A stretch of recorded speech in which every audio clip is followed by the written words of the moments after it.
channel. So for this video, I will be teaching you how to play Ilongga by Midnasty. So requested song ko ito ni Lil Fong. So salamat sa pag-request ng kanta. So first, grab your ukulele. Tune it to standard tuning. And let's begin. So throughout the song, isang chord progression lang ang ginamit. So first, na chord ay A, then B, next ay G sharp minor. So pwede lang din string ito. So G sharp minor, then C sharp minor. So for the strumming pattern, sa intro pwede lang ganito. Down, up, down, up, down, up, down, up, down, up, down, up, down, up, down, up. Okay? Then ang strumming pattern na gagamitin natin pagpasok ng verse ay pwedeng ganito. Down, up, down, up, down, down, up, down, up,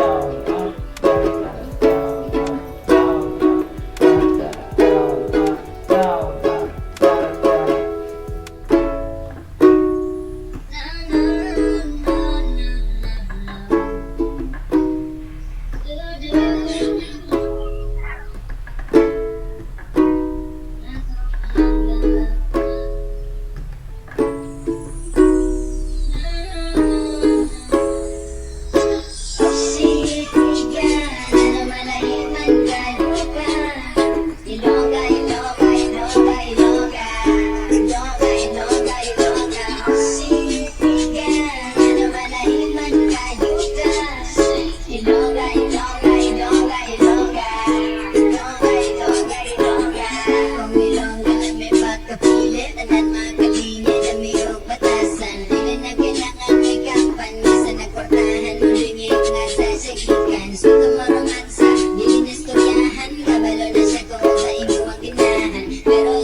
So, yun ang kantang Ilongga by Midnasty. So, salamat sa panonood at kita-kits sa susunod na video.